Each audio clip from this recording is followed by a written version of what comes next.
Alright, throughout the course of this week, I've been going through Chapter 7 in Fire in California's Ecosystems, and this is all about the interactions between wildfire and soil, water, and air. And so far, I've wrapped up the soil and water parts of this chapter, so I'm going to try to tie all of that together throughout the course of this video.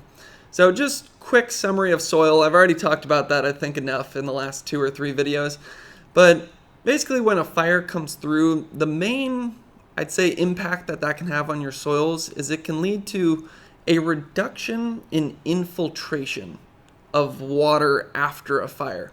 So a big part of the reason for this is a lot of your plants will have water-repellent resins on them. How you could think of this is if you were to look at a leaf after a rainstorm, there might be some droplets on the leaf, and that's because on some plants, there is some water-repellent resin, and then what happens is after a fire, some of that resin, I don't exactly know all the details of how this works, but some of that can melt into your soils, and then it can also almost make your soils water-repellent, at least until a good rain comes through and kind of washes those resins away.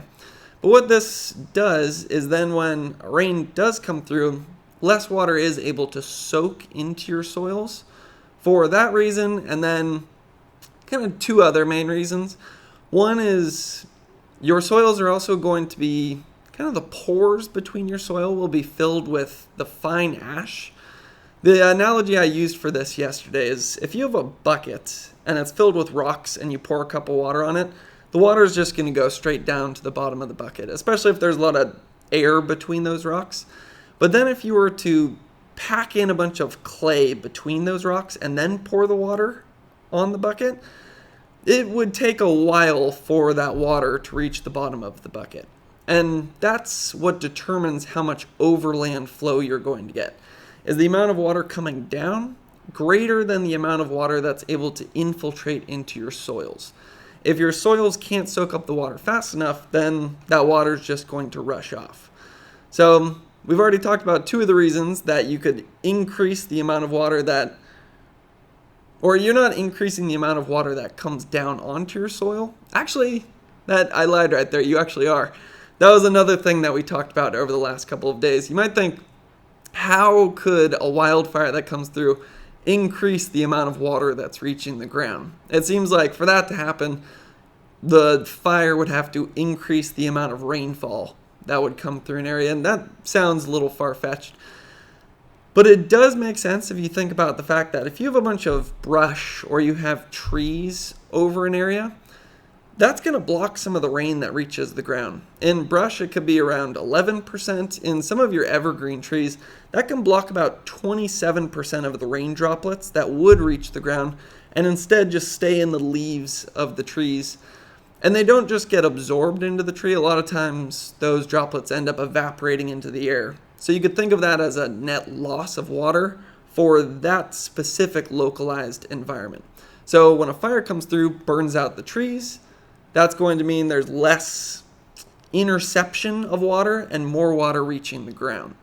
Now at the same time, you're also reducing the ability for that water to infiltrate into the ground, because of 2 of the reasons I already talked about: water repellency onto the soil from some of those resins, and then also some of the ash from the fire fills the pores within your soil, just like when you put clay in that rocky bucket.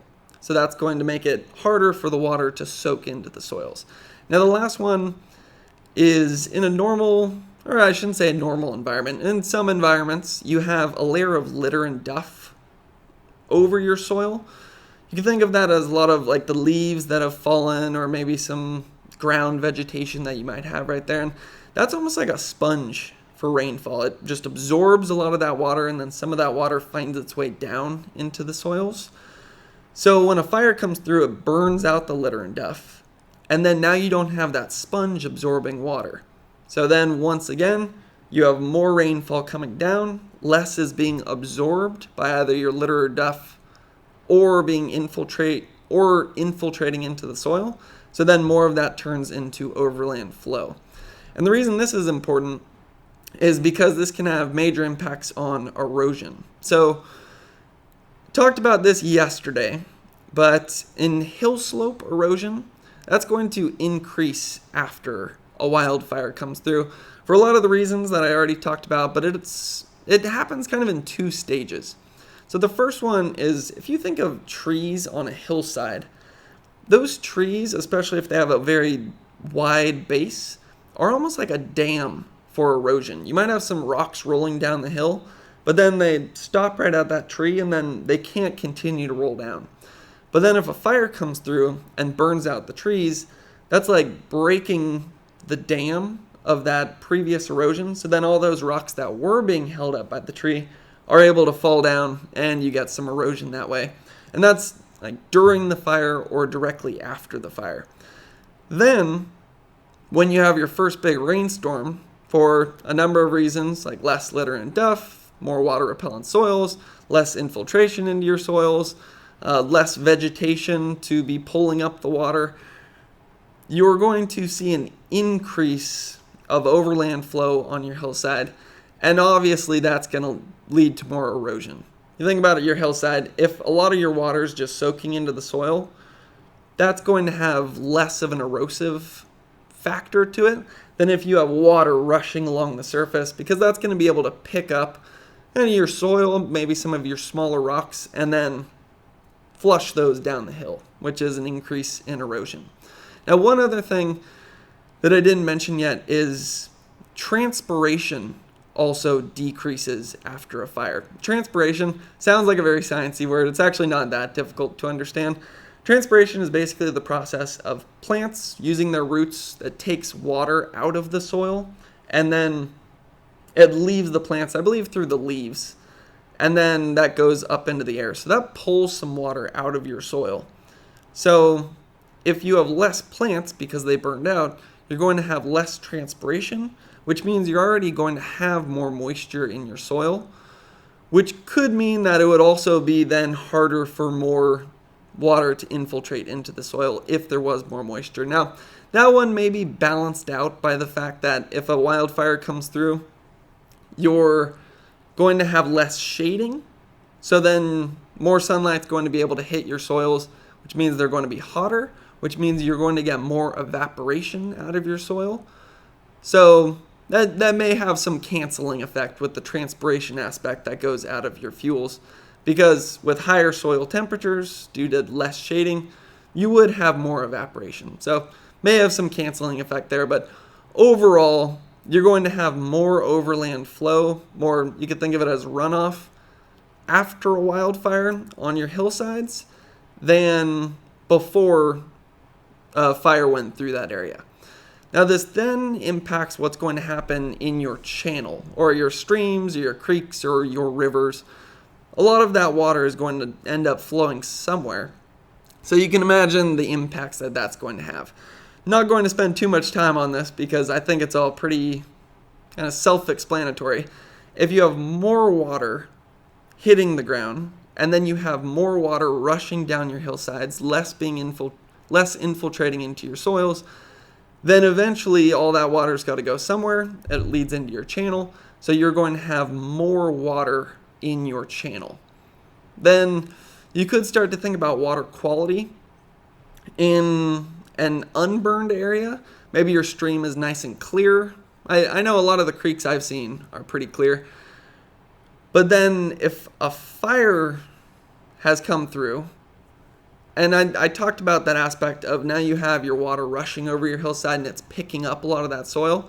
Well, that soil is going to get carried into your stream. So it's just going to make your stream look a lot kind of muddier or murkier. That's a hard word to say, kind of, because there's just a lot more sediment in it. Now, that could maybe be a good thing if it's bringing a lot of nutrients and sharing those nutrients to other ecosystems, but obviously that would be a loss of nutrients for the area that just burned because it's basically being flushed out into the stream. Now, I don't know too much about this, but I also have seen the negative impacts that this can have on wildlife. I believe I remember watching a Zeke Lunder video where he was talking about the salmon that need to go up the rivers, but then there's so much mud washing into the rivers because of previous fires that it was maybe difficult for the salmon to get up the river. I'm going to need to rewatch that video, but I could imagine that being one of the impacts that you could have with this kind of situation. Now, one other interesting thing that I never really thought about is that directly near where you kind of had your burned area, the temperature of the stream is actually going to go up. Now, I don't think this will make a huge difference. In the textbook, it was saying your temperature could increase by maybe 2 to 4 degrees Fahrenheit, which could be significant, but it's not going to be over a very wide area. And the reason this happens is just because there's less shading. If there's less trees because they burned out, more sunlight can hit the stream. It's going to warm up the stream more. Now, with that, it also has a canceling factor because if you have more water rushing into the stream, it's going to be moving faster. So it might only be in that warm pocket for a very short period of time. And then once you're a mile downstream of the burned area, then it's just going to be cold again because then you would have the same shading that you would have had before. So in terms of stream quantity, that's going to increase. In terms of stream quality, it's going to be a bit murkier, maybe a little bit warmer. But the overall channel effects are somewhat interesting. So initially, when your storm, let's say, washes out a lot of that soil, maybe a lot of those small rocks, into your stream, it's almost going to fill up the channel. But then, as you increase the amount of water that's going into the channel, that's going to lead to a faster flow, and it's going to flush that sediment down the channel and maybe even scour that channel out. Now, scouring is going to depend on what the surface of your channel is made of. If it's a very sandy stream, then if you increase the speed of the water in that stream, that's going to pick up more of the sand and flush it downstream.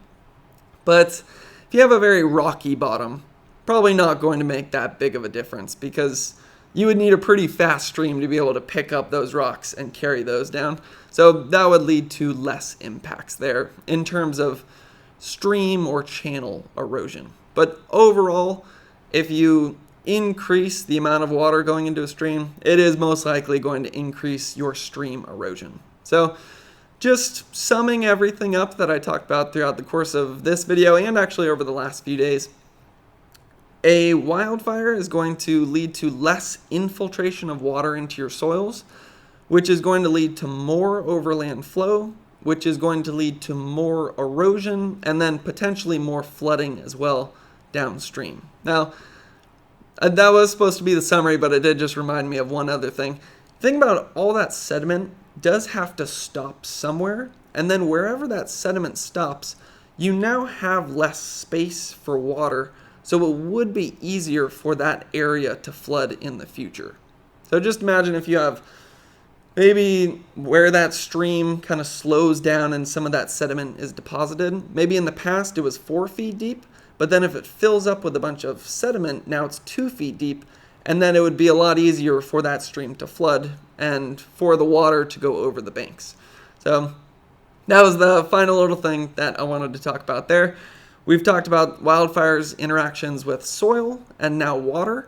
The next section in this textbook is going to be wildfires' interactions with air. And I think this may be my favorite section of the chapter so far because it kind of ties back more most likely into meteorology, which is meteorology and fire weather, which is the aspect of wildfire I'm most interested in. So if you're interested in that as well, you can stay tuned, and thanks for watching.